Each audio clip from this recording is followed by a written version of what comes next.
Caroline, Willy, and D-Mase, 102.5, 106.3 The Game. We're live today at Bridgestone Arena. Chase McKay, Big Joe Dubin sticking around for a little bit as Caroline with the day off. Willie D doing his morning skate duties, and he will be joining here in just a few minutes. So Joe and I decided to stick around. D-Mase, what's up? Hey, what's going on, man? How was the Christmas for everyone? It was good. It was good. I watched a lot of football. Uh-huh.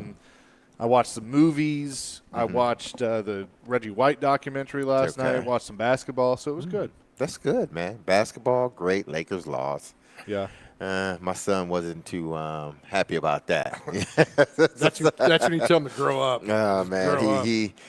it's with him. It's like it's like this personality when it comes to the Lakers.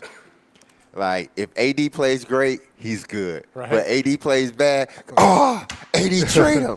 You know, Darvin Ham, he talks about Darvin Ham every day. Really? Fire him. He wants to fire Darvin Ham. He Already? And I think Is this the first year? But no, this is his second or third. It may be his third. But I think every Laker fan out there wants to fire Darvin Ham. I really do.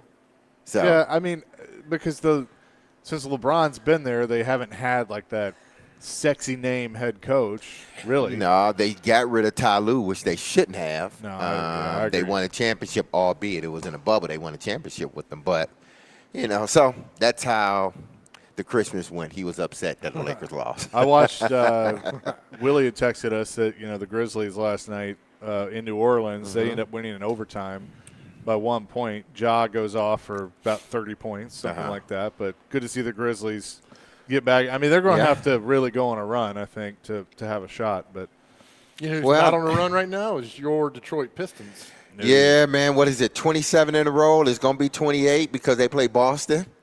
They got a 2-game series with Boston, so it's going to be 28 and 29 in a row. Can you 27 losses in a row? Don't you just sometimes don't you luck up on a win? Like, in You would think. basketball is probably the one sport that you can luck up on a win. Yeah.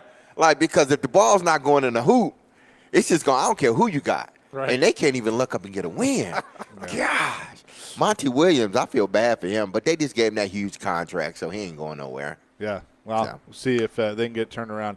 The news coming out, I guess there was a fake account. Now it's official. Joe Milton going to opt out of the Citrus Bowl. Derek, I have a huge problem with this because I'm a firm believer, as you know, you finish what you started. Yes. And now you're basically telling your teammates and everything like, hey, it's been real. I'm out. I'm going to go focus on the NFL, which, again, I don't see him being, at least right away, he's not a starter in the NFL. I don't really know what he's necessarily focusing on. I mean, I think there's a chance he gets drafted, but I don't see him tearing it up in the NFL. So I don't know why he couldn't just play one more game with his team. But obviously it's a good opportunity for Nico to take over. Well, he did Tennessee a favor, I think. He did them a favor because, I think we've seen the Milton, I'm not going to even say experiment, but it's sort of that way in a sense. We've seen it. We saw it all the way back at the University of Michigan where, he was eventually beat out and he had to transfer. Then he comes to UT, and he gets beat out again by Hendon Hooker. But he chose to stay, which was, I understand that, and I commend him for respect that. Exactly. But it was time. I think it was time. I think the coaches needed to see this young man, this top recruit in Nico. They need to see him play, and they need to see him play a meaningful game. Now, listen, we don't know who he's going to have around him as far as, one of his running backs have declared for the NFL, so he won't be there at 1,000-yard rusher. Will they have Squirrel White and the receivers? Maybe, maybe not. I don't know what their status is as far as the NFL. I think they will. But I think this is a good opportunity. He's done all he could at the University of Michigan. Not Michigan, University of Tennessee. And Michigan. And Michigan. Right. But I think the last thing he wants is to go play a bowl game and not do well. Yeah. That would be bad Good. for him. Then I don't Yeah. want you. Yeah. If you got that mindset, hit the road, Yeah, Jack. he doesn't need to be there. He did a good job for them. All right, your senior, you played the Sun Bowl, right? Yes. That was your senior year? Yes, I was on my senior year. So why didn't you sit out? Well, Guys didn't Joe, really back do that then, then. we didn't I do know, that. nobody did. Nobody did that. That wasn't the cool thing to do anymore. At the time, it Saban would've wasn't cool. whooped you. Oh, man, he wasn't. I mean, I chose to play because I knew I had to play. And, hell, I was injured in that game, and I still played. But I felt, I needed to put more work out there on the field. And I wanted to be out there with my teammates. These are guys that – both of those guys that I played with in the Sun Bowl, we all came in together in 93. We had a class of about 30 people, and a lot of those guys played throughout their career. So me opting out of the out of the Sun Bowl, I think that would have did more harm than good. But you understand why guys do. Yeah, I understand why guys do. This is a big business now. And these young men got to protect their body. So I understand why they do it. Unless it's the, national championship game series, then I don't if you are a senior or a guy that has draft potential, why are you staying? Yeah. To me, Right. why do you even stay for that last game? Because if you open yourself up to injury for one. If you do get injured, now, it messes you up as far as your draft stock. So these young men are figuring out, like, listen, one game is not going to, make or break my career or make my career. Let's just say that it can, and in theory, but they're thinking like, man, I've been here 4 years or 3 years. Why even play this last game, especially if it doesn't mean anything? I get it. Now, hold on. Now, you ran a kickoff back, Independence Bowl? That Yes, was LSU. My man. LSU. I remember that game. Me and Eddie Kenniston, they had a good team. Yeah. They had a good team that year. Denard Walker was on that team. Yep. Jerry DiNardo coached that LSU Yeah, Jerry team. DiNardo was coaching that team at the time. And did we have Nick? Yeah, we had Nick Saban. Yep. And we had a pretty good team, too. We had Musa Muhammad, who was drafted in the second round. Tony Banks, he was drafted in the second round that Nice. game. Myself. And we had a few other good players on our offense. Defense, we had some good players on there. But, LSU, after a while, they just kind of ran one. All right, so you were a fantastic returner in college and pro football. And I've told Chase this. I hate it when guys – the fair catch on the kickoff. That drives me insane. Yeah, I don't get that, man. Just let the ball bounce. This sport has gotten, I think they're, when we were coming up, it was, you play through injury, you don't waive fair catch. Right. You just get the ball and go. This is what we were taught from all. Now these kids are taught different now. Yeah. It's fair catch everything, Ugh. and if you are a little hurt, ankle twist, then you sit out that game. You don't chance it. Right. This is what these young men are taught, and women. It's just sports in general. They are, they're more aware of their injuries or their body. I'm not going to say we wasn't aware, but it was like for us, we played through pain. You got to learn how to play through pain. Correct. And not all of them, but a lot of these kids don't know how to play through pain. The minute they get hurt or something, they want to lay on the ground for about a half an hour and then get up. And it's just like, it was one thing my brother taught me. Well, he taught me plenty of things. I got, 3 older brothers and 1 younger brother and 2 sisters. But my older brothers, one in particular, the second oldest, one thing he taught me, he said, if you can get up, never let them see you laying on the ground, because then they got you. Yeah. They got you. So if you can get up and you walk off. That's what. And then if you go on the sideline and do what you need to do. But if you can get up and you walk off that field. And I've always lived by that. Well, think of the great returns that wouldn't have happened had you waived a fair Exactly. catch. I get it on punts. Uh-huh.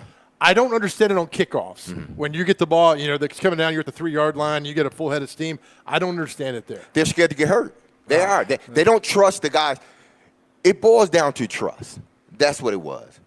In 99, 2000, 2001, I trusted all 10 guys on kickoff return. All 10 of them. I trusted them. Lo Neal was on my hip. He would always say, get on my hip and don't dip. And we knew we were riding. When Lo Neal said that, we knew we were riding. But I had faith in all of them. I trusted them. I never wanted, even on punts, I never wanted to call fair catch. Yeah. Sometimes I just had to, but I never wanted to because I trust, only thing I need is a crease. Just give me a crease. I can beat one guy. Y'all do your job. And they did their job. Majority, yeah. I think they did their job 100% of the time, but also those other guys are getting paid too. So they're going to come down and do their job as well. So me, it was it's all about trust. When you fair catch at the 3-yard line on kickoff, that means you don't trust. Because listen, you got the ball at the 3. You don't trust that the guys in front of you can block well enough that you can get at least 22 more yards, because ultimately they're going to put it at the 25. Right. So you can't get 23 or 24, maybe even 25 more yards. That doesn't compute with me. What happens when a coach tells you to fair? Will you argue if they don't do it? They didn't do it when you played, but if you went out there and Fisher's like, "Hey, I need to fair catch this kickoff." It all depends on timing. Where are we at in the game? Is he trying to preserve time? That's what. If he ain't trying to preserve time, no. Why? Yeah, right. You got kickoff return for a reason, potentially to make a big play, because kickoff return and punt return are the two things that can shift the game tremendously. I get it, sacks and interceptions, I understand, but when you return a punt or a kickoff, watch everybody on the sideline. Watch everybody on the sideline. Watch the fans in the stands. Yeah. They get more excited for that than I think just a regular touchdown. Right. That does something to your team. That's why for me it was like, man, why fair catch? Yeah, I miss the days of exciting kickoff returns. Like, you know, and I remember like 99, 2000, it was you had Loneal, Frankie was on special teams a lot. Stallings, Killins, Perry Phoenix. Yeah. Who else? Isaac Bird was the other returner, Isaac was right? he was another returner. He was back there at times, and then we just went to a single returner. Robert Holcomb was on it. Yep. Matter of fact, I was watching the 2002 playoff game against Pittsburgh. Was that 2002 or 2003? It was 2002. Because 2003 was Ravens and then Patriots. So Patriots. 2002. 2003 was Patriots, right? The season, yeah, but that was that the Nedney field goal, and they that was the Nedney field goal. 2002. 2002, yeah. I was watching that Did game he ever last get his night. Oscar for that? Yeah, I love Joe Nedney. I'm telling you, Dude, it was awesome. because we needed that. And we got a little help too. I mean, from the hometown that was crowd. the best flop I've ever seen. I know we didn't get to the break. We're good. Who's the returner in the AFC Championship game that dropped? John Simon? Why weren't you back there? Were you injured? At the time, no. At the time, because that was 2003. 2002, because you went to AFC Championship game 2002 season. Yeah, we 2003. played Oakland. Yeah. And we lost to New England in 03. 04, we didn't go. Our Correct. team got decimated by injuries.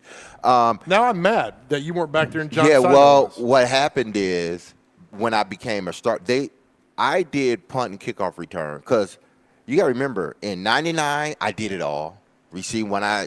After I started after the fifth game of the season, it was versus the Giants. I remember that game.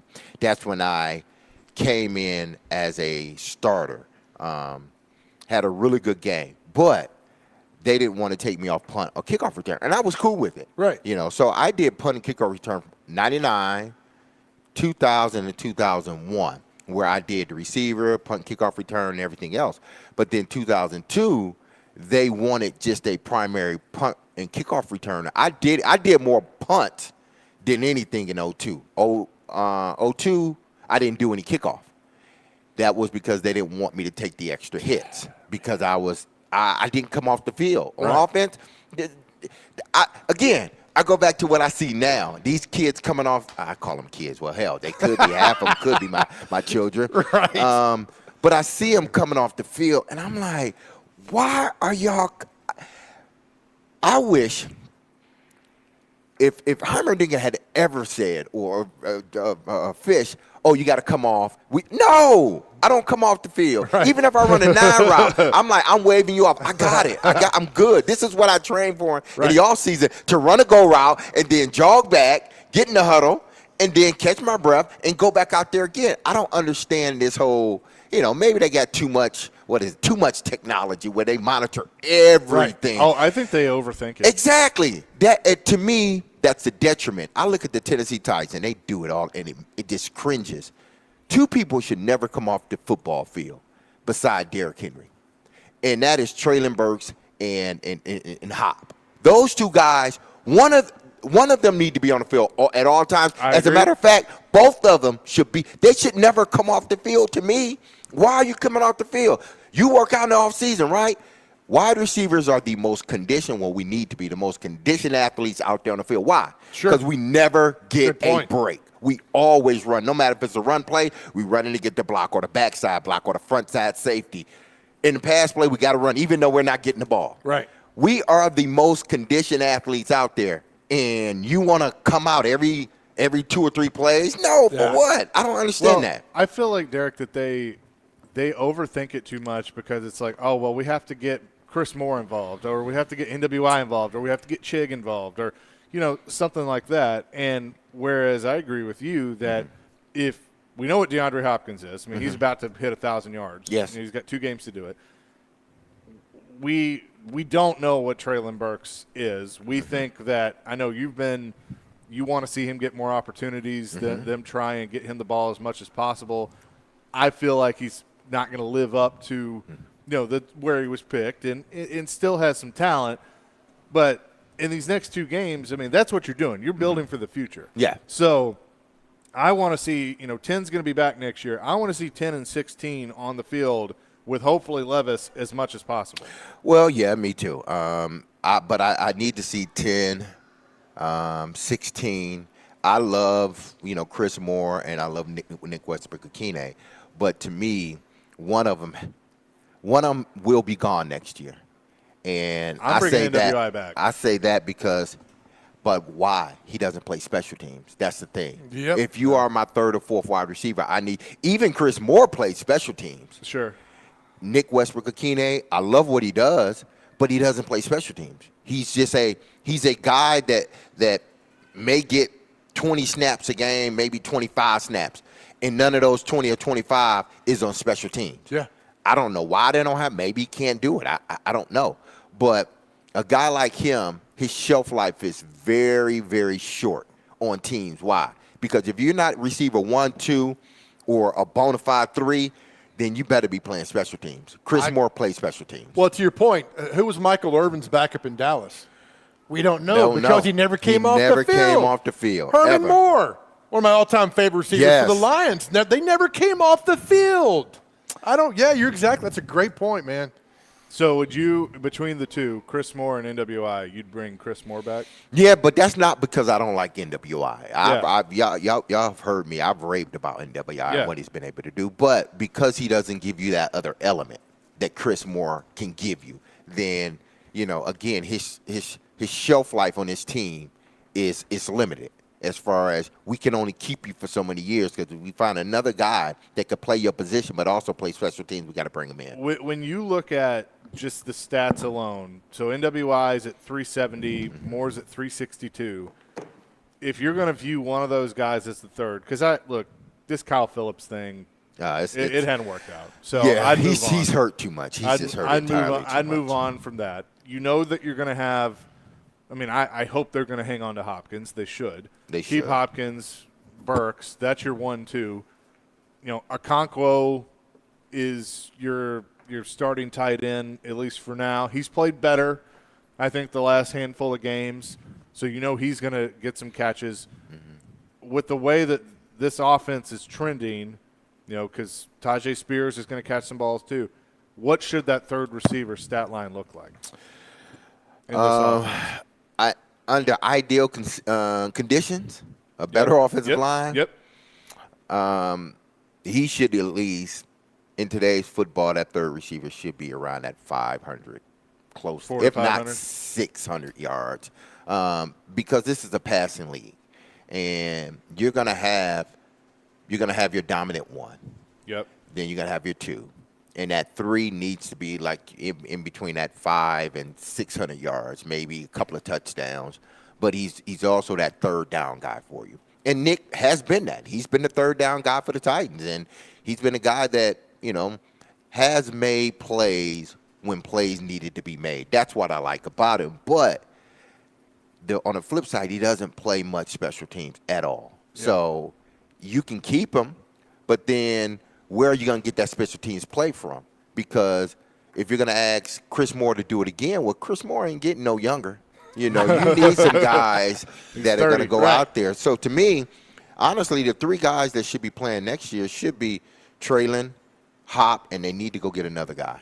They need to go get another. Let me ask you a personal question. Do you have Joe Flacco's phone number in your phone? I don't know. I may have it because he changed it on me. Could you call him? Joe's gonna get a big payday. He's gonna end up staying in Cleveland. But what's it like seeing him, a guy you played with the Ravens, and seeing what he's doing now, all these years later? It's not surprising. It's really not, because Joe has never. He wasn't the greatest quarterback like the elite quarterbacks, and we know who they are.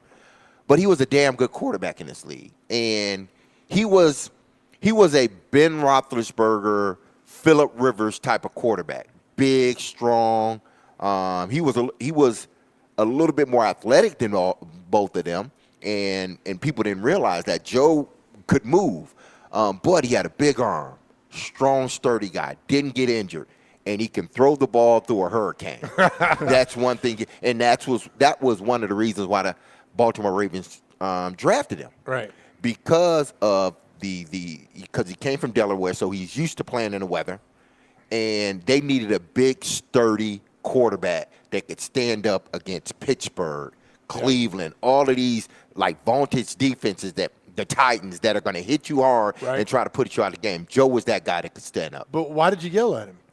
Oh, just because he didn't find me. I was open, and he didn't see me. I love this story, because I was reading somewhere, it's like Joe Flacco's like what an NFL moment was you yelling at him in a game, and he overthrew or didn't throw it to you? No, I was running shallow cross route. It was third and 3 or 3rd and 4.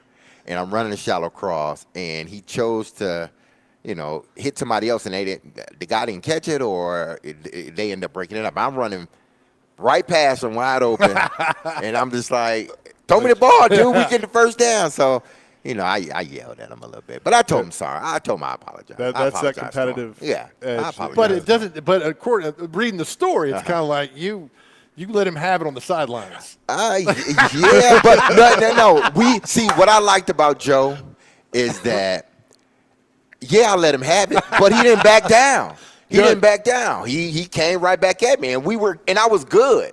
But I got to let you know, hey, dude, I was over. Well, because who else used to do that with you? Mac. Yeah. Yeah, so it was like I could go at you, but I wasn't going at you because I thought you were, a bad quarterback or something. I was like, dude, we need to make this. Yeah. You got to know where your playmaker is. Right. The guy that's going to catch the ball it. for you and throw it to me. So That's great. I have an observation about today's NFL as opposed to the NFL you played in, and how it relates to the Titans that I want to get your thoughts on. Coming up next, it's Chase and Big Joe hanging out with D-Mase, in for Caroline and Willy. Willy will be along in just a few minutes. We're live today at Bridgestone Arena, 102.5, 106.3 The Game.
Man.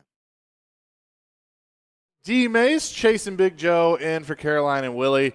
102.5, 106.3 the game at Bridgestone Arena today. News out of the NFL, it would appear that Russell Wilson has been shown the pine as he will be benched by the Denver Broncos. And so who is that, Jared Stidham? Auburn quarterback. Is he the backup taking Yes. over? But, I mean, that contract was stupid. The Deshaun Watson contract, stupid. I mean, that's Broncos and Browns get what they deserve for all that. They do. Man. So. And now they got to try and get out of that contract. Oh, they're gonna get it. They're gonna get out of it somehow, some way. They got to pay him some money. Yeah, right. Just goofy. I want to ask you. We'll get into some more Titans talk in a minute here. And I have a question too. Okay. But you go first. Okay, thank you. How many AFC Championship games you make? You made 2 here. 2 here. Was it 2 in Baltimore? You lost to Pittsburgh in 08. Lost to Pittsburgh in 08. New England, one of them, right? But that wasn't an AFC Championship game. So I've been to 3. Won 1, lost 2. Okay. Does it still burn not winning? I mean, I know you went with the Titans, but the other ones, I mean, is it something can you ever get over? Get over? I think, yeah. But do you forget it? No. Yeah. Because you don't get an opportunity, guys come through this league every year. Hundreds of guys come through this league every year. Some guys are fortunate enough, their rookie year, they win it. Right. And some guys go, long careers without even making the playoffs. And we know guys that have done that on teams, that haven't made it. So when you play in those games, like my first year when we went in '99, I didn't think much of it.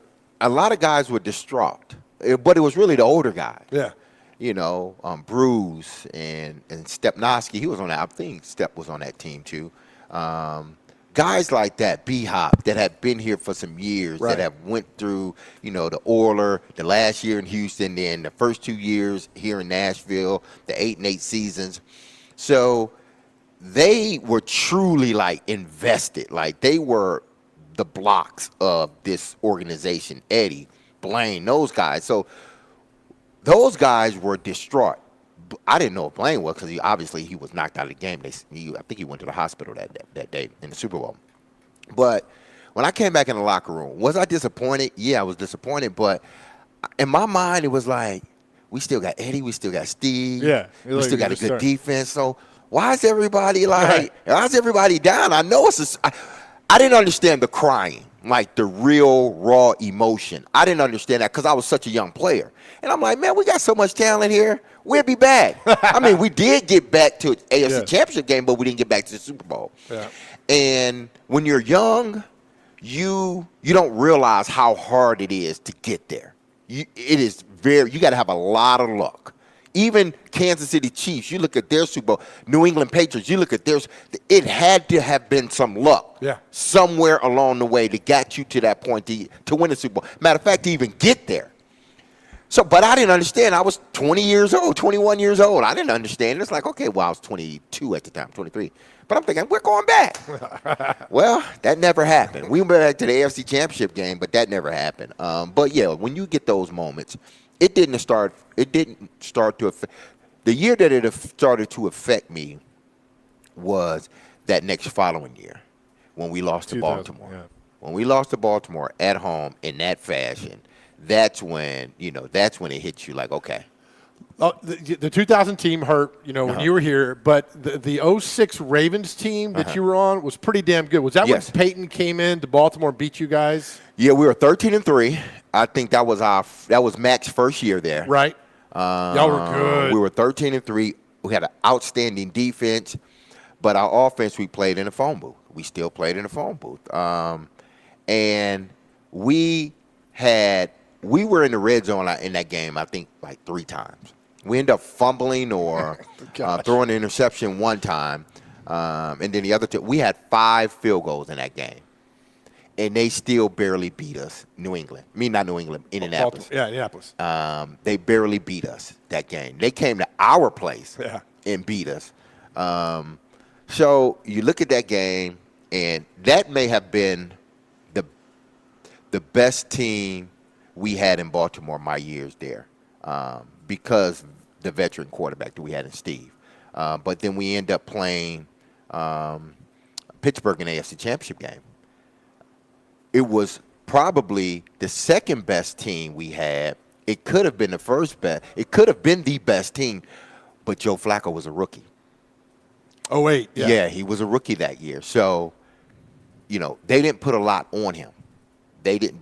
We wanted, and we are still. You don't throw a young quarterback out there and tell him, wing it around, throw it. You get a ball. We had Jamal. We had Willis McGahee back then, and Willis was running the ball like a madman then.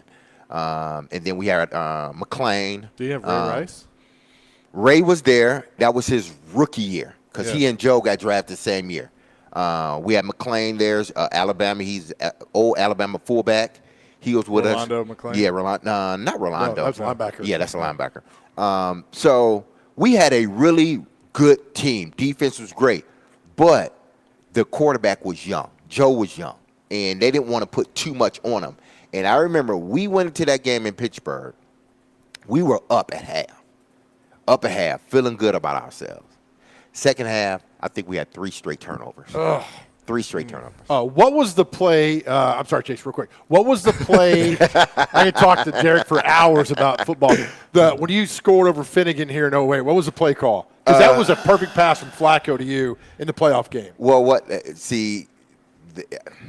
it was a go routes. It was all goals on the outside, and whoever was covering me, they didn't do their job. Finnegan. They didn't do their job. He was supposed to, I guess, take me and at least take me down the field. But I got around him. It might have been a cover 2 they were playing, yes. And they just let me go, streaking down the field. And then I think it was Chris Hope or Griffin tried to come over at the last minute. And it was too late. But Joe got outside the pocket a little bit and was able to launch the ball down the field. And that's why they got him, because he was big, strong, and physical. He can, but many say it was it was a delayed game too. They should cut off the delayed game, but they missed it.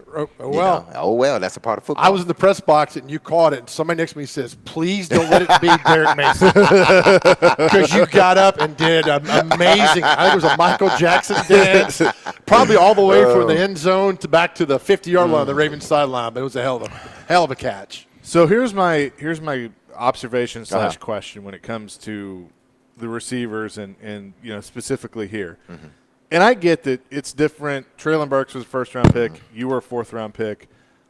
But there was a natural progression with you that you played special teams, and then in 2000, that was your breakout year. You had you set the all-purpose yards record, and really started to come into your own as a receiver. And some of that was a result of Yancey Thigpen couldn't stay healthy. Dice got hurt, and naturally it came to you. But with Traylon Burks, I feel like they have, from the moment they called his name because of the situation with A.J. Brown, it's just okay, well, he's got to come in here. He's got to be the number 1 receiver. Like, even though it was a first-round pick, he had no time to naturally progress into that. Do you feel like that if next year they basically went into it, and I know a lot of Titans fans want to see them go get T. Higgins, and maybe that happens and maybe it doesn't, but if it's Hop and Burks and then whoever else behind them, allowing Burks to just be a really good number 2, and then if he ever lives up to being a true number 1, great, but just letting him focus on being that and let D-Hop still be the number 1, how beneficial can that be to his career? Because he never really got to naturally progress. D-Hop can't be the number 1 next year. He can't. Not because I don't think he has the ability or he's not going to catch the football. Hop's going to catch the football 99 times out of 100. That's just who he is. He's a ball-catching machine. That's who he is. But is this offense explosive when he's the number 1 guy? Hop? I mean, I don't think it's explosive at I'm all. just saying. This offense needs a guy that makes it explosive. Traylon he has the potential to make it explosive. When they when they intentionally try to get him the football, that offense flows a different way. It's more explosive. Guys back up, more room underneath. That's what he brings to the table. And I understand, being brought in after you trade away A.J. Brown, you're always going to be compared to A.J., even though I think it's unfair, Sure. But they traded him away, then they drafted you. Yep. So, you're by default, you're going to be compared to A.J. It's not his fault he got drafted 16th overall. It's not his fault that y'all chose to trade away the best receiver y'all had in a very damn long time, like a young stud, Yeah. like that can grow in your organization. You've had some good ones, in the past. He's the best one since you. Nate and Sure. Matthews, guys like that. But I'm talking about guys that you drafted and were able to watch grow. Yeah. So you had one, you let him go. But that wasn't his fault, but he will always be compared to A.J. My thing is this. If you want this offense to be what it can be, because I look at several teams. I look at what Houston did. They drafted Tank Dell for a reason, to get more explosive down the field, to get that quickness back in the game, and to allow their young quarterback to be able to grow with the receiver. You look at what Baltimore did with Zay Flowers. Baltimore had troubles getting the ball to receivers last year for whatever reason. They don't have that trouble anymore. Now, Lamar's gotten a lot better. He knows the offense, but they have an explosive player other than a tight end. Zay Flowers is a dude. They have an explosive player. You look at what Minnesota did. Even though they got Jefferson, they went out and got Addison, who's another explosive player. So it enhances their offense even more. The Titans need Traylon to be that guy. He has the potential to be that guy. When they get him the ball, you can see that explosiveness in him. He's a big body guy, and you don't want to tackle him after a while. You just don't. 6'2", 6'3", 215, 200. He's A.J. Brown, but not the A.J. Brown skill set, in a sense. He has some of what A.J. does, but not all of it. He has the build, but the one thing he doesn't have is the confidence that A.J. has now. He doesn't have the confidence. And you don't have the confidence. Why? Because, one, you've been injured. And he can't help that. I mean, he has concussions and hurt his knee in practice and, against the Vikings. Those are things he couldn't help. But he has what comes with you gaining that confidence is playing and them involving you in the offense. Well, those are the two problems. He hasn't been playing much because he's injured, and they don't involve him in the offense. They don't. And when Vrabel sat there at his pressure and said, oh, we don't intentionally game plan for guys to get the ball, I'm like, man, stop lying to people. You do. Every coordinator worth their salt, every head coach, if you got a playmaker or a guy, you're gonna make sure you get the ball, right? You make sure D-Hop get the ball. Certain plays are designed for him to get the ball. Now, he may not get it every time, but it's designed for him to get the ball. And you sitting up here in front of all these media people and say, well, we don't do that. We don't intentionally design. That's a lie. So why can't you do it? They choose not to do it for this reason.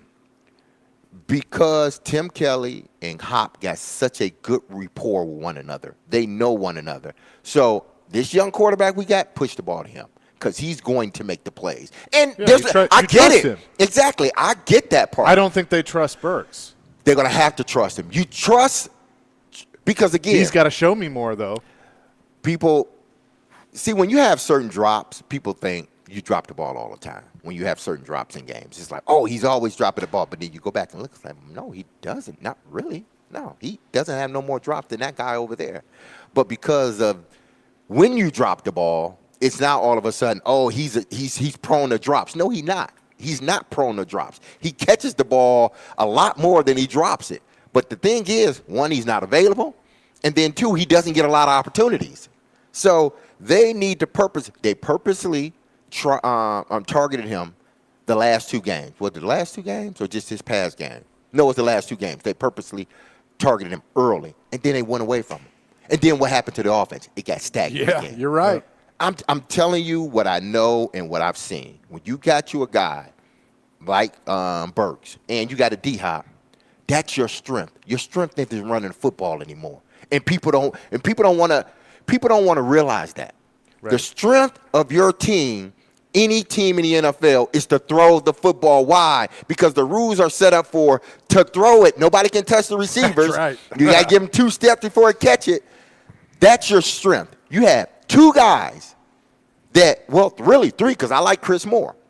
You have 3 guys that can go out there and throw the football. That offense looked totally different when Ryan Tannehill was in the game. Why? Because he can't push the ball down the field. Yeah. He cannot throw You're the right. ball down. And they got guys that can get down the field. One, Traylon Burks. And then D-Hop still gets down the field. He averaged almost 16 yards per catch. Sure. So, to me, I will scream it and scream it and scream it. Get Traylon the football. Let him prove to you, if you get it to him consistently, that he can't handle the job. He hasn't proven he can't handle the job because you haven't given him a legit opportunity to handle the job. These last 2 games, Traylon Burks should get targeted at least 10 times per game, at least. Not taking anything away from D-Hop, Sure. but we got to know what we have in him so when we go draft, we know what to get and what not to get. We will continue this discussion coming up next. Chase and Big Joe in for Caroline and Willie, at least for a little bit, with Derek Mason. Do that next. 102.5, 106.3 The Game.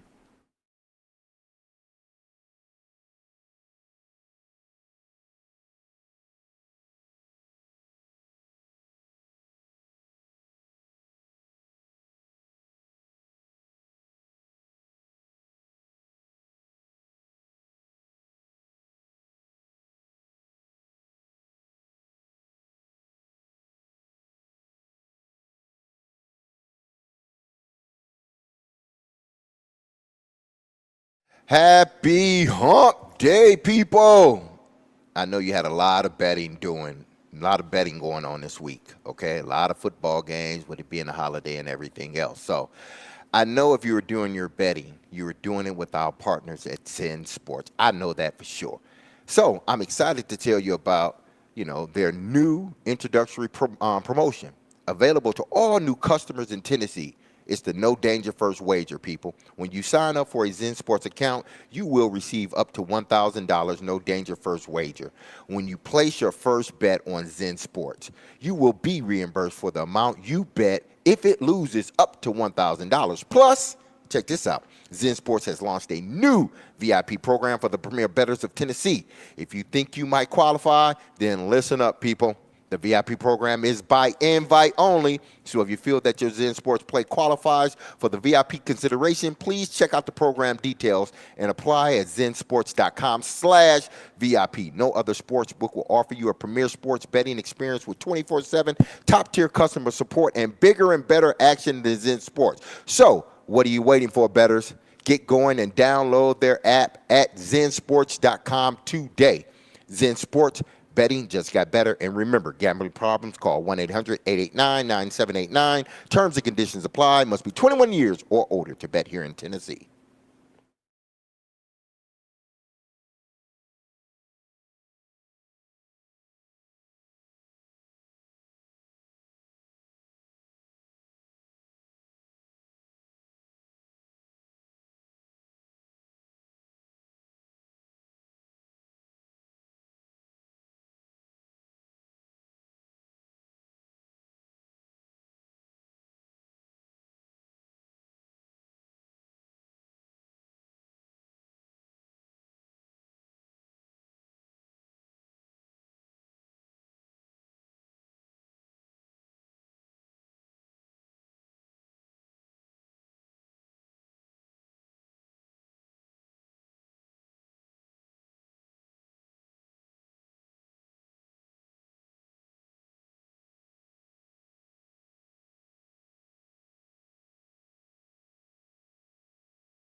It is Caroline, Willy, and D-Mase, presented by Zen Sports. Start earning cash rewards on your bets today. Gambling problem? Call 1-800-889-9789. Terms and conditions apply. You must be 21 years or older and in Tennessee to bet. Chase McKay, Big Joe Dubin, hanging out with Derek Mason today. Willy's going to be on in just a second. He just wandered into the Barrel House. Caroline with the day off as we discuss, the Titans and the receivers. I do and I mean, you're the perfect person to talk to when it comes to, the offense and what they do. Randy on our text line, driven by WilsonCountyHyundai.com, as I'm not sure who the wide receiver coach is. Was he ever a receiver in the league? If not, I don't understand why they don't bring in an experienced, successful former wide receiver to coach the wideouts, not specifically Derek or Chris Sanders, but any former successful wide receiver who has the wisdom from having been there and done that. Isn't it Rob Moore? Yeah. Yeah. Well, here's your receiver coach right here. First team All-Pro in '97, two-time Pro Bowler. He led the NFL in receiving yardage in 1997. He made the All-Rookie team, and he was an All-American. He ended up with just shy of 10,000 yards. Quit reading your stats. No, this is Rob Moore. This is Rob Moore. He has over 600 receptions and one shy of 50 touchdowns. So you got a damn good coach or a guy that at least, has been there and understands how to play the position and how to coach it. I can make the case to get rid of a couple of assistants on this staff right now. Yeah, but not Rob Moore. Rob Moore is not one of those. He's not one of them. Rob Moore knows what he's doing. Exactly. It's just they are in a tricky situation. Because we went through this, and it's just fun. It's funny how, history tends to repeat itself and people really don't pay attention to it until it's too late. But we went through this with Eddie George. Same thing the Titans are going through with Derrick Henry right now and trying to, they're trying to get past the identity of him carrying the load, him being the guy. We had to do that with Eddie. We had to get past all of those great years that Eddie had at carrying this team.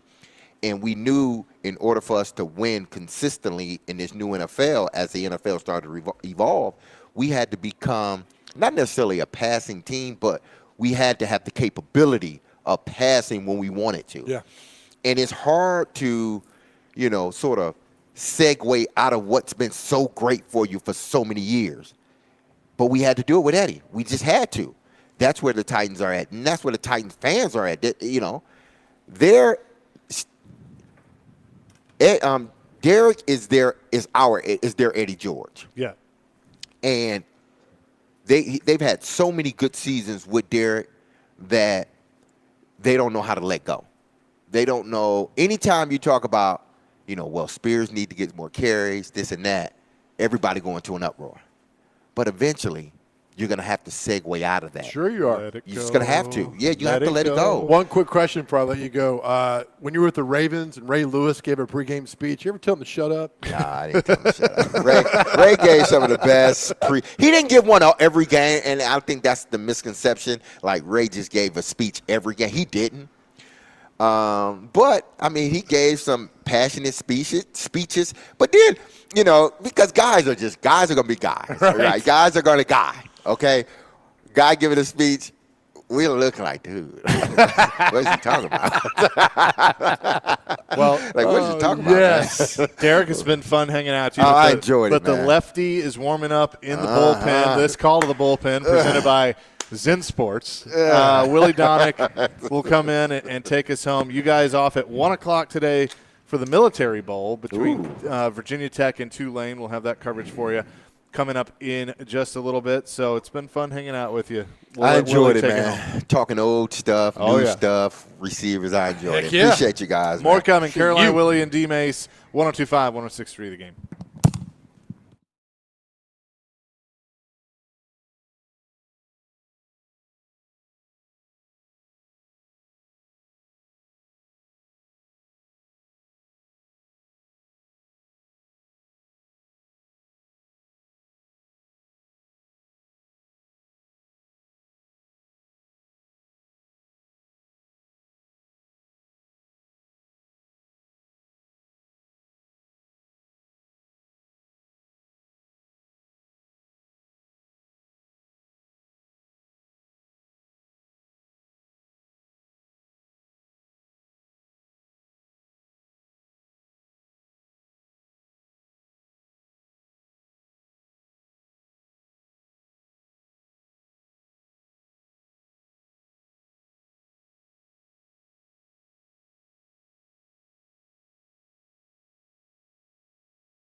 Welcome to Caroline, Willy, and D-Mase as we move forward here on this Wednesday afternoon. People getting back into the flow, post-holiday, pre-New Year's. Willy Donick, Derek Mason here with you from Barrel House at Bridgestone Arena.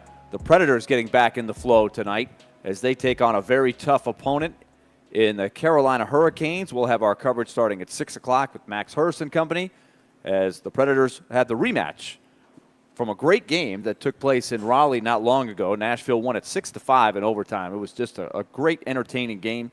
So we'll see what happens tonight. And, of course, the teams have been off for the last 3 days. No gatherings, nothing, not even on the night before the game. So Carolina flying here this morning. They should be here by now. And they practiced together for the first time today. The Predators gathered this morning for their morning skate. So we will have more on that game a little bit later this hour. But as the promo told you, Jonathan Hutton is with us to talk a little Titans, and we'll see. Hopefully we'll be able to hear from Mike Vrabel a little bit later in the hour as they get ready to hit the field again with 2 games to go in the season. Hut, what's going on? Willie, good to hear from you, man, and hope things are well on your end. Happy New Year to you. And, yeah, Vrabel's scheduled to speak at 12:15, so I just let Nick know that. They moved him back a few minutes. Yeah. So we'll try to carry that. So let's try to cover some ground in a short period of time. So, Sure. Hut, one of my overviewing thoughts here, and it's tough because, look, you certainly would take any win that you can get. But the next best thing to me is what's been happening to the Titans team here, where they are competing, they're playing for their coach. Some of the young guys, and I'll name Chika Conquo right off the top of my head, are progressing. Harold Landry's playing well. You're seeing some positives, but they also are improving their draft position. So that's not the worst thing in the world. But give me your thoughts on coming out of the Seattle game where, again, they're so close to winning, but they come up short. Yeah, and the inconsistencies continue too, Willie. You know, it's the offense, the way they take the sacks at the end with Tannehill. It's just bizarre that the mistakes continue to happen in this manner. I will say though, while I'm not the person who roots for losses in order to improve draft order. This team is in desperate need of the best possible player on the board, and right now they have the 7th overall selection after week 16. So they're behind the Chargers, behind the Giants, the Patriots, and there's a few others, including Chicago, Arizona, and I believe the Commanders that have a worse record. But the 5 and 10 teams are the Giants, Chargers, and the Tennessee Titans. I view that as a great thing going into the draft, but I do think, Willie and Mace, this is a team that could go winless in the AFC South. This is this AFC South, and that is saying something given the state of the division and the fact that they went into last offseason believing that they were competing to get back to the top of the division. Is it shocking to you what has happened in this division? I mean, I know we're all very surprised at where the Colts and the Texans are, but the slippage from the Jaguars is especially interesting, especially based on how they sort of came out of nowhere and did this to the Titans last year. But I'm stunned at what's happened with Jacksonville. Yeah, I mean, the Titans could play spoiler in some way with what they have left. Look, Jacksonville, Trevor Lawrence has been inconsistent, and instead of touchdowns, they have turnovers, and he's banged up now. He's got a shoulder issue. Week prior, he was left the game due to a concussion protocol. That's not great news for a Jaguars team that at one point was sitting in the number 1 overall seed halfway through the season. And while they're talented, they're extremely inconsistent when it comes to pushing the ball past midfield and actually into the red zone. They turned it over a lot. And that inconsistency has allowed Houston to hang around without C.J. Stroud, but he's back on the practice field today. So Titans will match up with both of them, starting with Houston. And while I'm not expecting the Titans to win these games, quite frankly, if they have a Miami-like performance, they'll end up ruining postseason hopes for one of these teams. Now, Hut, this offense didn't look actually, it looked like it took a step back last week. It seemed like they couldn't generate anything down the field. They couldn't push the ball down the field. It seemed like Tannehill was a little bit gun-shy in a sense. It seemed like, to me, he had taken so many hits that, I think he was more aware of the pocket and getting the ball away quickly. as opposed to trying to push the ball down the field. And that's what we saw from Will Levis, a guy that can push the ball down the field, which changes his offense dramatically. With that being said, from what you've seen of Ryan Tannehill last game, do you give him an opportunity to redeem himself, or do you throw Malik Willis in there? I go back to Levis. If Levis can't play. If Levis can't play. Yeah, I'm going back with Tannehill. Okay. I mean, the fact I'm surprised that he played, Mace. We talked about this last week, and then Vrabel announced that he was going to be taking the number 1 reps. I mean, going into the offseason, he wants to be healthy, right? I mean, this is not the offensive line to play behind if you want to do that, and you know you're not going to return. All signs point to that. I'm surprised that whenever he met with Vrabel, I'm sure they discussed it, and he's a team-first guy. He did that last year. Sometimes the business meets the opportunity to get back in, and maybe it's just 1 week. Maybe Levis is back in, but, I mean, he's another snap away from being back in going into week 18. I think they just turned to Tannehill again, and I say that because, I mean, Mace, they wouldn't have given him those reps last week if they wanted to take a look at Malik Willis, knowing that it could possibly be just 1 week with Will Levis. But I think it's very important that Levis get back to practice, get these reps, and have a chance to play, given the idea in theory that he's able to progress some more going into the offseason where, I mean, they're moving forward with him, and if he can go, he's going to start for the Titans on Sunday. Yeah, I mean, I look at this team and you know, the things they haven't been able to do this season. And then it seemed like this past game, it was a season that sort of culminated into what happened last week, because I almost felt sorry for them. Really?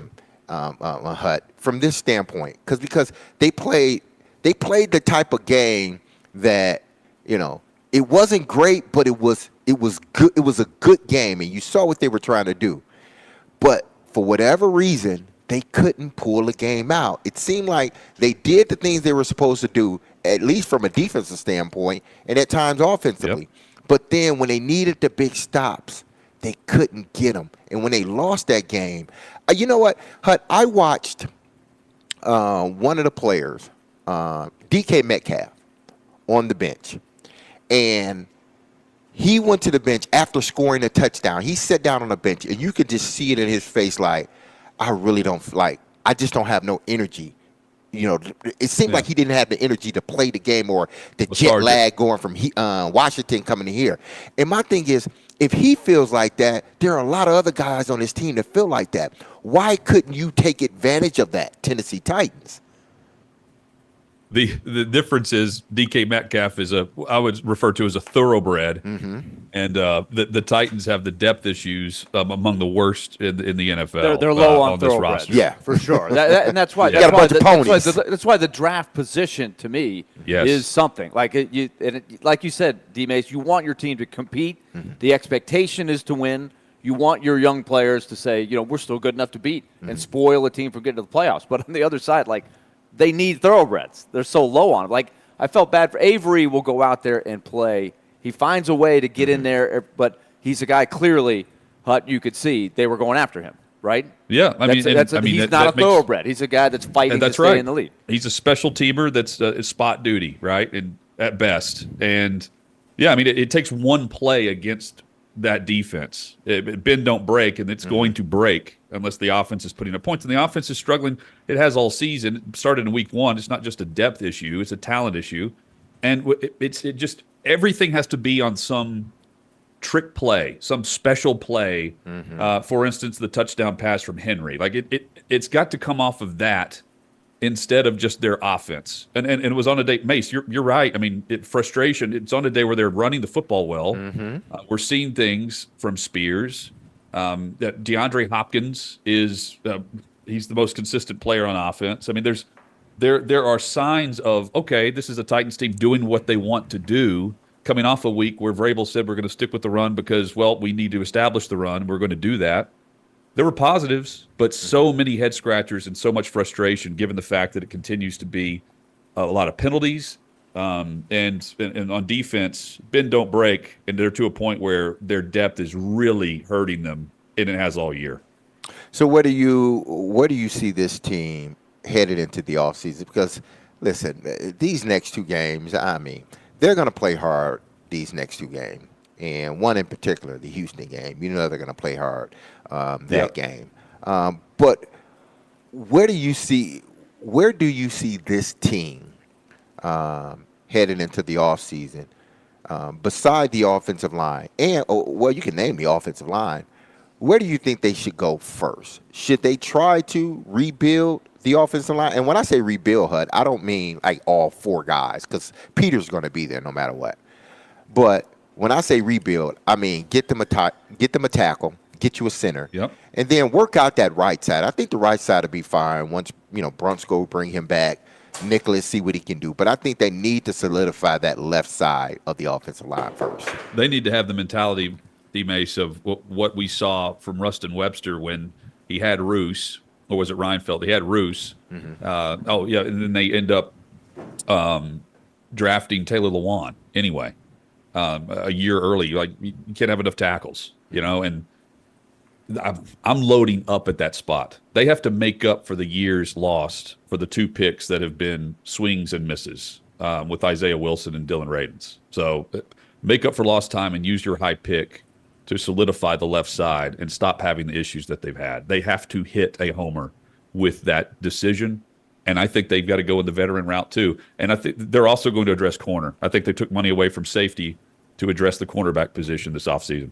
Well, I thought a lot about the corner position as they were going down the field there, knowing that right now the writing's on the wall for Fulton. He clearly is not going to be back, so they are low in numbers there. So add that to the list. Nick, back at the studio, just give us the signal. We'll go straight to Mike Vrabel when he starts. He still is not at the podium. But, here's the other thing. We're looking at the positives. Let's give a quick one to Chigakonkwo. He really does now look more and more comfortable each week. And so, to me, that's something that hopefully you can hang your hat on for the future. Well, and we discussed it, Willie. It looked like he just had the yips, right? Earlier this year. We just couldn't catch the football for whatever reason. We saw that in college where he was fine doing that. They brought him in to be that player, and I think he's just kind of busted out of his slump. I like the playmaker that he can be. It's time for him to take a huge step, and he's got to be one of the players that they have to count on. Traylon Burks and Chigakonkwo are going to be back. They have to count on them one way or the other based on their investment. I like what we've seen in the second half of the season, but now it's got to all come together and be the full season type performance.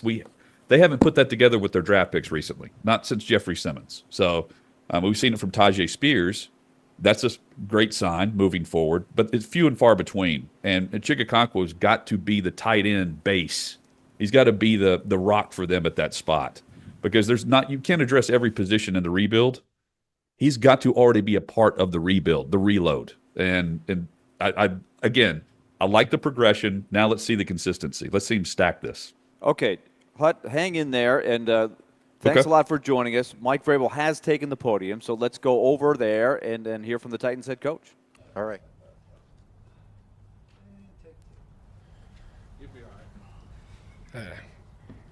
Get you guys fighting amongst yourselves. He'll by practicing. I think that's why practice still is always going to be important, to be able to evaluate where guys are health-wise, and also from an understanding of what we're supposed to be doing in all three phases. And again, it's important, and I'm excited about getting out here and practicing. You think you'll be able to do some team stuff? Well, there'll be limited team stuff today, but I would imagine that there'll be some passing game stuff that's the speed, and hope that he can do that. I guess 5 guys a practice squad. What's the process like getting those guys incorporated? Yeah, that started as soon as they signed. Being able to meet with us and the coaches and getting them up to speed as quickly as possible. We always talk that it doesn't matter how you ended up here. The only thing that matters is what you do while you're here. We've gotten guys ready to play. Some of those guys may be available this week and may get an opportunity. You've had guys here that are closing in on some personal milestones, like Hopkins and Henry both getting close to 1,000 yards. Landry could get double-digit sacks. How important would you like to see for those guys to be able to accomplish those personal milestones? Well, I think that's always, we're in this for the team, and we're in this to win, to win championships. But also along the way, you have to have individual success. Players have to make plays, offensively, defensively, and on special teams. So with that personal success, when we get enough of it, it can lead to the success of the team. And so, would hope that those guys can get everything that they want, and within what we're trying to do.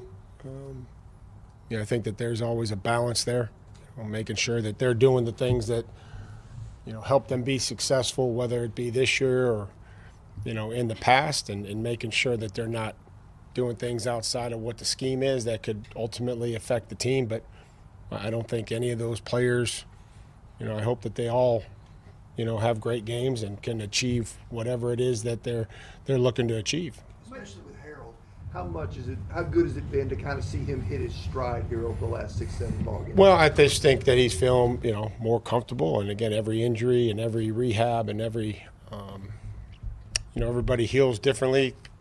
Things, some guys take less time, some guys take more time. And, again, I just think that it's been good to see him. He's been out there every day. He's been working, and he's been with us for a lot. So you want good things to happen to people like Harold. Is it maybe harder to go get people off somebody else's practice squad than it appears sometimes, in that they'll get promoted by their team, or maybe decide to stay, get a raise and decide to stay? Yeah, there's a lot of those situations that happen this time of year.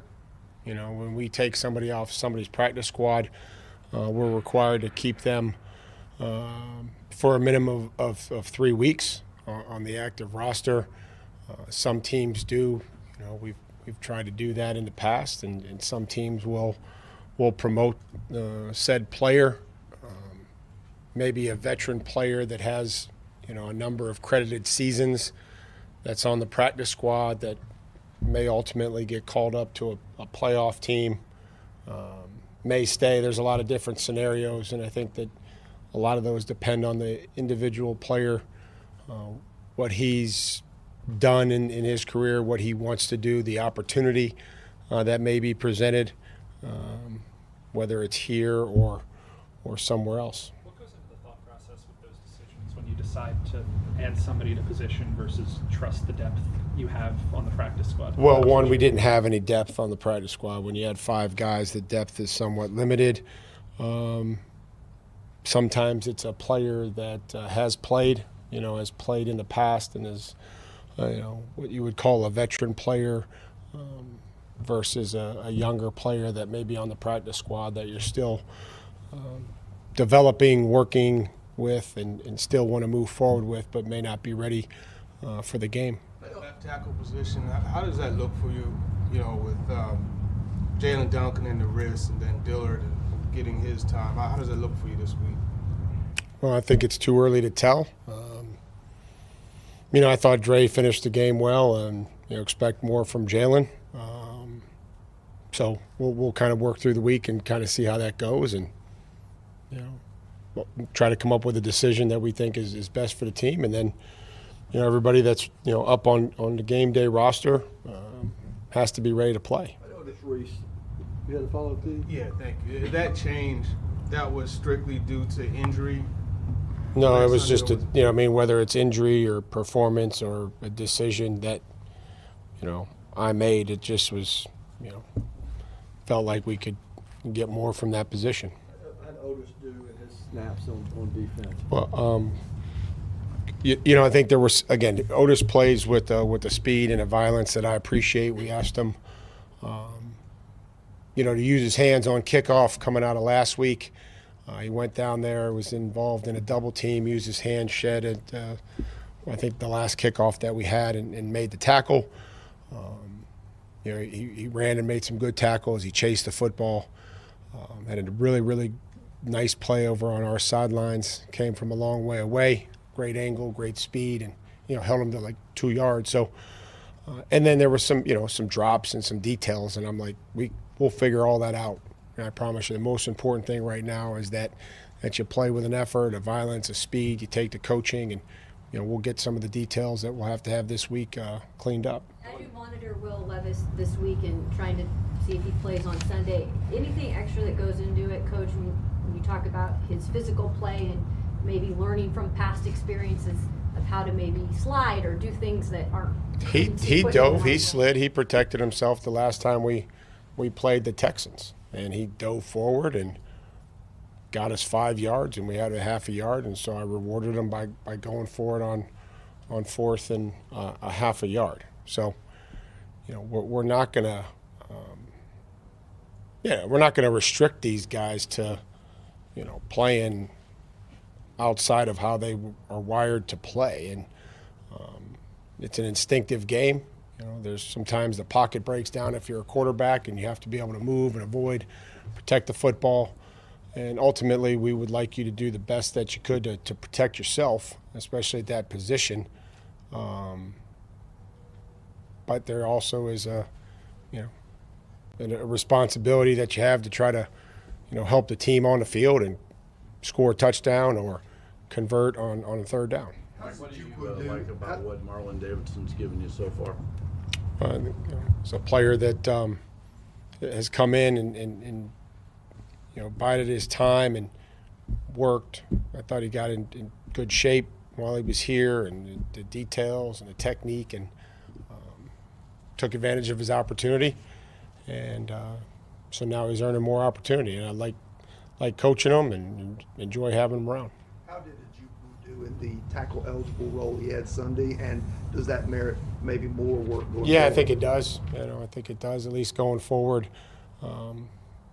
There was certainly an excitement and a willingness to want to go play.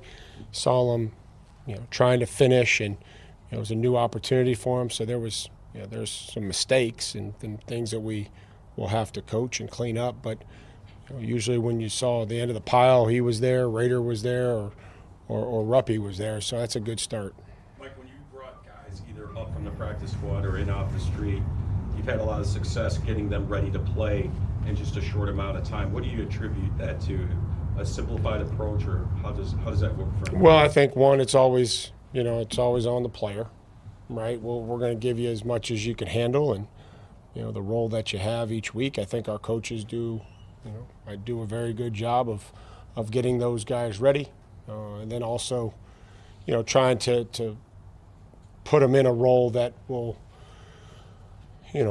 be consistent with what they know. We don't want to put them in a bad position, that, is forcing them to do something that maybe they didn't learn over the course of 3 or 4 days. You've got 16 on IR now.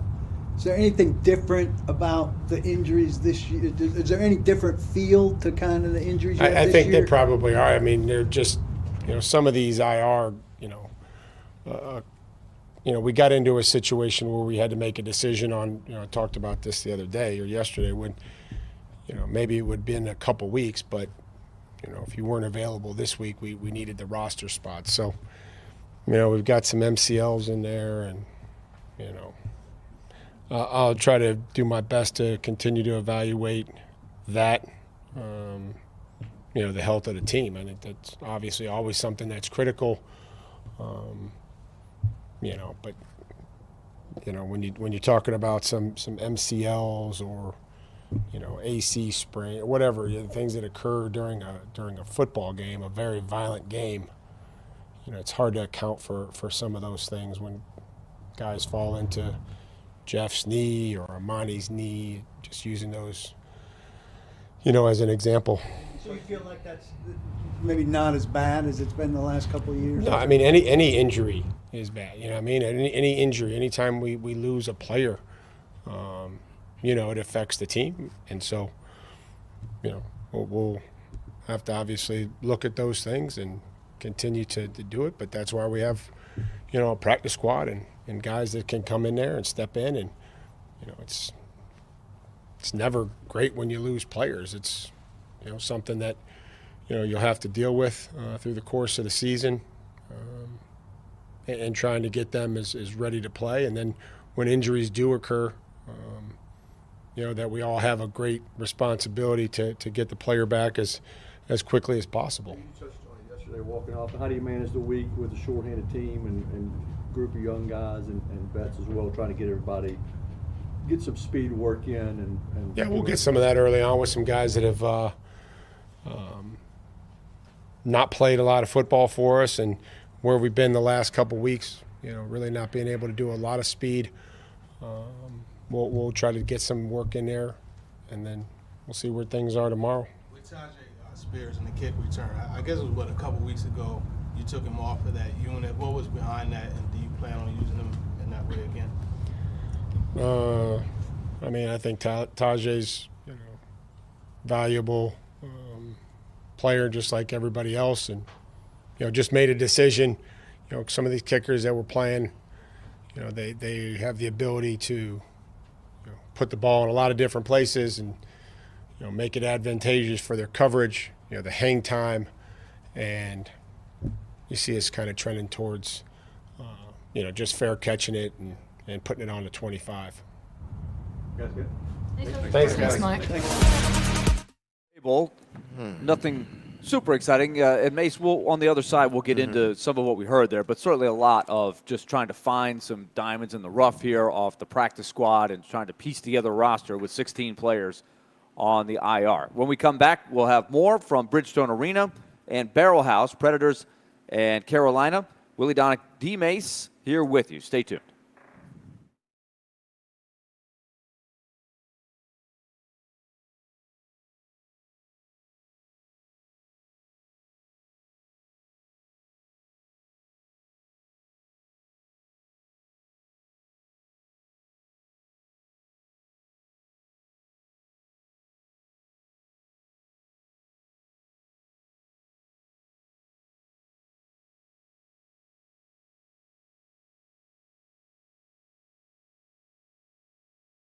Hey, happy Wednesday, people. Listen, I got to tell y'all about my fellas, my group over there, Zen Sports. It's if you're going to make your bets, then you got to do it with Zen Sports, people. And I know you were making your bets all this weekend, and you're winning money. And what better way to do it with Zen Sports? Because they're our partner here, and they want to tell you about their new introductory promotion, which is available to all new customers in Tennessee. You know what it's called? It's called the No Danger First Wager, right? Okay, so when you sign up for a Zen Sports account, you will receive up to $1,000 No Danger First Wager, okay? When you place your first bet on Zen Sports, you will be reimbursed for the amount of your bet if it loses, people, up to $1,000. Plus, Zen Sports has launched this new VIP program for premier bettors of Tennessee. If you think you might qualify, then listen up, people. The VIP program is by invite only. So if you feel that your Zen Sports play qualifies for a VIP consideration, please check out the program details and apply at zensports.com/VIP. No other sportsbook will offer you a premier sports betting experience with 24/7 top-tier customer support and bigger and better action than Zen Sports. So what are you waiting on, people? Get going and download their app today at zensports.com, okay? Zen Sports, where betting just got better. Remember, gambling problems, people, call 1-800-889-9789. Terms and conditions apply. Must be 21 years or older to bet here in Tennessee.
All right, let's talk Lone Pronto. As we mentioned right before Christmas hit, what they want to get out there to all of you that maybe are looking for some financial things in 2024, the interest rates have plunged. So mortgage rates are back down from nosebleed highs, and that's good news for all of you because they can save you a ton of money.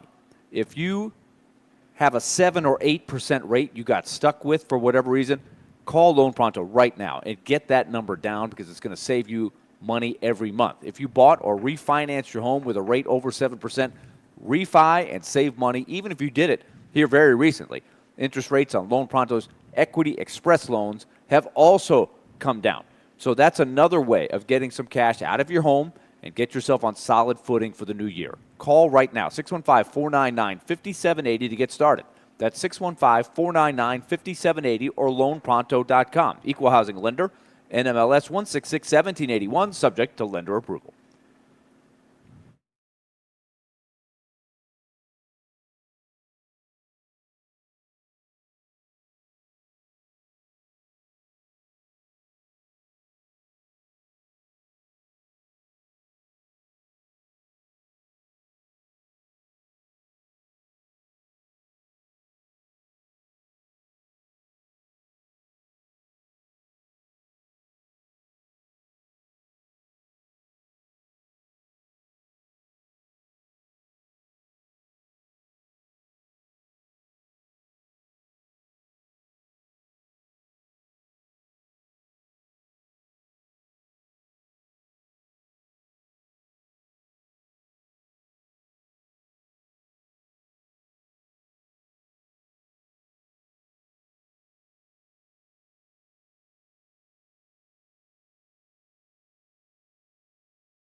On Caroline, Willy, and D-Mase.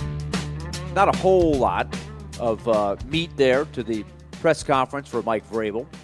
Will Levis is at the podium right now. I'm looking at Teron Davenport's latest tweet. He says his ankle's coming along well, doing everything he can to get better, spending a lot of time in the training room, which doesn't surprise anybody. No.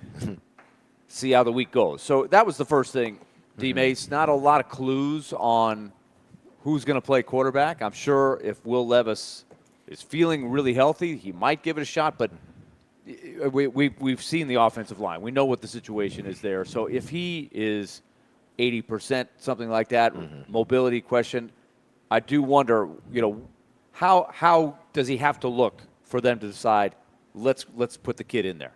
I think he has to can't show any effects of that ankle sprain or the high ankle sprain. If he goes out there and he's 80%, honestly, I just don't see why would you put him back out there. If he's not fully 100% healthy, what do you get out of this by putting him back out there? You're not playing for anything. Half of the guys are not playing, especially on defense. And I think Ryan, give him another shot because I'm sure he was rusty this past game. Allow him to go back out there and, knock some more of the rust off and see if he can get this offense generating some points. Like I said, they looked good at times last week. I felt bad. Seriously, I felt bad that they couldn't pull out that game because it seemed like they did, enough to win it. At least from a defensive standpoint, they were running the ball effectively. So I just felt bad about that loss for them. But if Will can't go again, why would you subject your quarterback? I could see if you had a good offensive line that can protect him. That's one thing. But this offensive line can't protect him. What did you think of the answers that Mike Vrabel gave on, because I'm sure you can relate to this, right? You got 2 games to go. DeAndre Hopkins, I think, has pretty much said it. He'd love to get 1,000 yards, right? You want to get to that 1,000-yard mark. Yeah. Have a 960 whatever.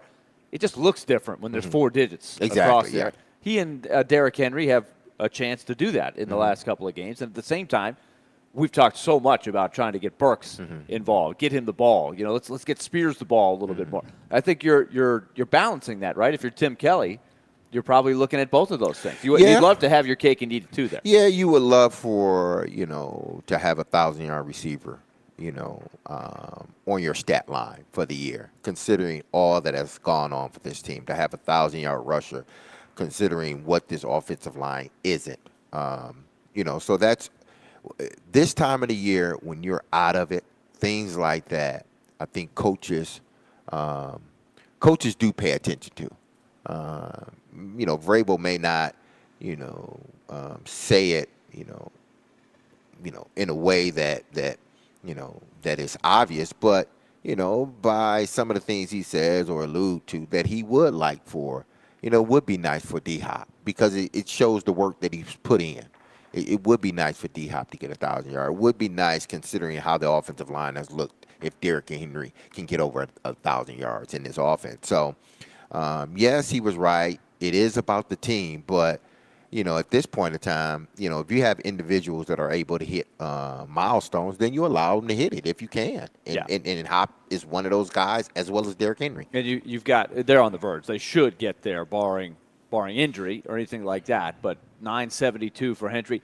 Henry, 3.9 yards a carry. I thought he had a good game last week. That was a solid game, but it was another game where the one thing that's missing is the home run, right? There's 2 games left, and it looks pretty clear you're going to play a whole season. And I'm thinking really 1 home run the whole year. That was in London. And when I say home run, 19, 20 yards, that's to me, a double of the gap, something like that. But I'm talking about game-changing runs that he was known for. That's the gear that's missing. He's still solid. There's a lot of carries where he's banging. He's getting 3, he's getting 4, he's getting the extra yards, even when there's not much there. But I can't help but thinking every time he's out there, it's 2 games left to go in the season, and we're going to talk about this a ton, right? But it's like I'm in denial. I don't want to kind of see what's happening down the road because this could be it. Like I want, what's it worth what he is in the league right now? Which is not the same as he was. No. But he's a great player that's now a good player. Yeah. He still can run the football effectively. Sure. But at the end of the game, they're getting 17 points. Yeah. Right? Every week. It's not his production, him being a good back still in this league isn't producing into wins anymore. He needs to be that. In order for them to sort of get the wins that they need, he needs to be the great back. And he can't be the great back for 2 reasons. One, obviously, the offensive line. But then, 2, he has slowed down just a tad bit. You talked about the breakaway plays that he hasn't had this season. And if it did come, it was off a trick play. He haven't gotten many, 15, 20-yard gains by just handing him the football. And, again, I know a lot of it goes back to the offensive line, but some of it goes back to Derrick Henry, and you see him getting tackled by one player too many times. That stiff arm isn't potent every time. It's not that, iron stiff arm it used to be. Guys are running through it now. But that just shows you that where this Titans offense is headed. Derrick has lost a step, which means the offense has lost a step.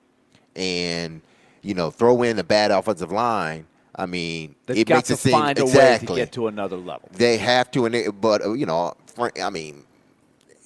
it ain't going to be this season. Right. But that's the vision that has to be there. As they go into the offseason, and Will Levis is the quarterback, they've got to. What's their vision to try to get out of this this mode that they've in now basically for 3 seasons, averaging, or 2 seasons, averaging about 17 points a game. I think you are, 17, 18 yeah, and that's not going to work in the NFL. It's just not. Yeah. You're not going to win too many games unless you have, one of these top defenses like the Baltimore Ravens or the Cleveland Browns, and even Cleveland's been struggling at times with their defense. But unless you have one of these top defenses, 17 points is not going to win you many games. And that's where they sit basically the last 2 seasons. On average, they've been around 17 points per game. And they've been giving up over, close to 20 or a little bit or right at 20 per game. So they can't win. They can't consistently win games the way that they're playing. They're going to have to change it come next season. All right, when we come back, we'll have our final segment for today. We're going to give you some bowl game coverage starting at 1 o'clock this afternoon. And, of course, we'll have our Predators coverage right here at Barrel House starting at 6 o'clock. The Predators taking on the Hurricanes. Cody Glass will be back in the lineup tonight. Yaroslav Askarov has been recalled to back up tonight. UC Saros will start. Kevin Lankinen is under the weather and will be scratched due to illness. So Askarov coming up for Milwaukee. That's always fun. He's such a great personality. So big challenge tonight against the Hurricanes. So let's take a break. When we come back, we'll wrap things up from here at Bridgestone Arena.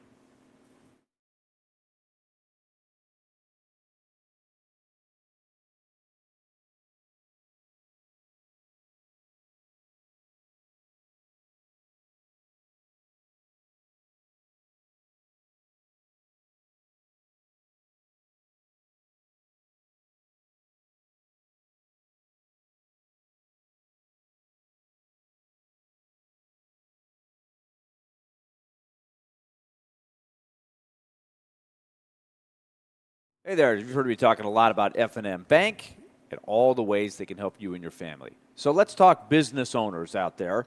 Of course, this is the time of year. I know a lot of business owners are probably assessing how the year has gone, what's the vision for 2024. And you know as well as anybody that when you own your business, it's like having another member of your family. So success takes time, money, attention, all the right tools. And F&M Bank wants you to know they can be one of those tools because they'll treat your business like family. No matter what those business goals are for 2024, you'll reach them easier when you have a great banking relationship that supports you. That's F&M Bank. So bank your business at F&M Bank. Decisions are made locally from a bank where your business means more. Find one of the nearest locations to you. There's 20 of them. Midtown Nashville, downtown Franklin, 6 in Clarksville. Just go to the website, myfmbank.com, and you'll find out that nearest location. F&M Bank, equal housing lender, member FDIC.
Caroline, Willy, and D-Mase.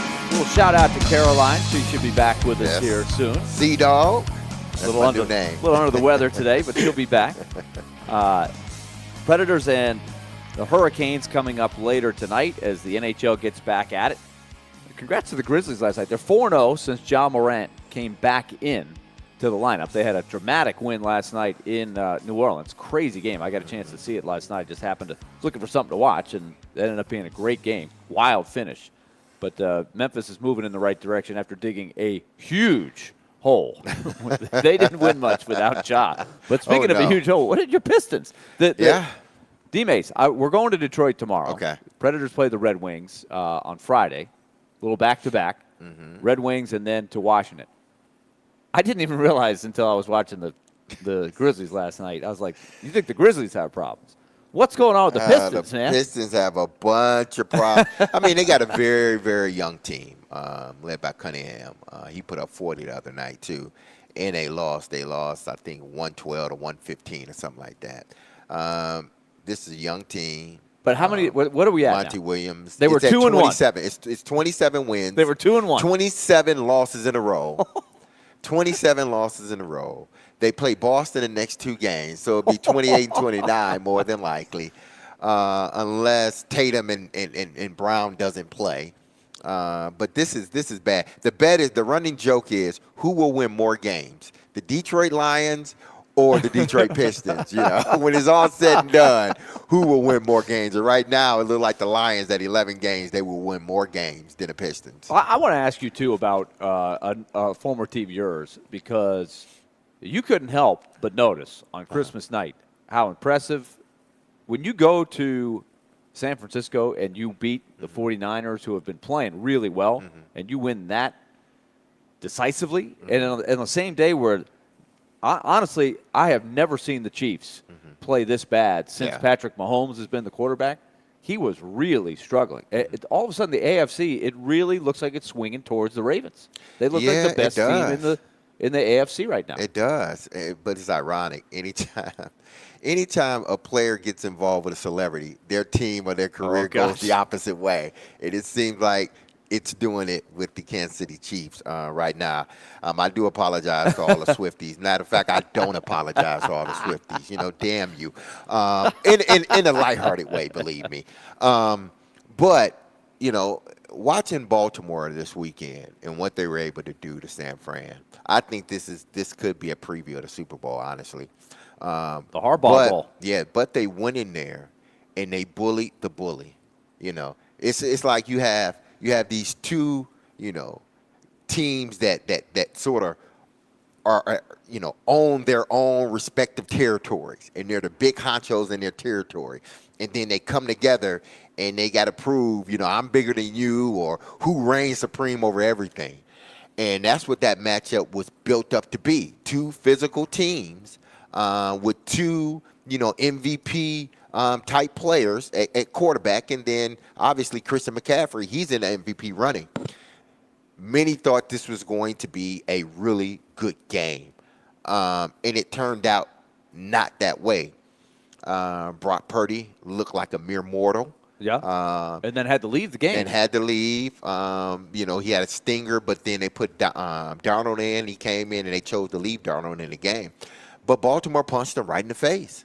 They punched them right in the face. They were the more physical team. I'm not saying that, you know, they are more physical than the San Francisco 49ers, you know, for 17 games. But for that particular game, they were the most physical team out there, and they executed the way they needed to, and San Fran didn't. They had way too many turnovers. So, you know, I just was, and that's why I go back to, you know, the identity. What is your identity? Your identity should be able to go any and everywhere and play football. San Francisco's identity is they're a tough, hard-nosed team, but they also can finesse you. Baltimore is the same way. We are a tough, physical team, but we can finesse you if we need to. You have to have something that you can hang your hat on as a team. And Baltimore has that with their quarterback, but not just their quarterback. They have it with their defense. They have the #1 defense in points, takeaways, and sacks. That hasn't happened. If they lead the league in those 3 categories statistically, at the end of the season, that hasn't happened to a defense in the NFL ever. I just have this vision. If Miami has to go to Baltimore, that's such a different thing of Baltimore having. I think Exactly. Baltimore could go to Miami and win. I'm not sure Miami can go to Baltimore and win. Yeah. And Patrick Mahomes is probably going to have to play now some road games in the playoffs, which has never happened. No. He's never played a playoff game on the road. That is crazy Well, it's to gonna think happen. about. It may is happen going this to time. happen. Yes. The road is going to go through Baltimore, it looks like. All right. We are going to bring you coverage of Virginia Tech and Tulane in the Military Bowl coming up from Annapolis here in just a moment. So we'll be back with you tomorrow. Join us tonight, Predators and Carolina Hurricanes tonight. 6 o'clock, our coverage starts with Max Hurst and, of course, Pete Weber and Jay Moore on the call tonight at 7 as the NHL gets back in the swing. Talk to you tomorrow. Be love and love on your people. Peace.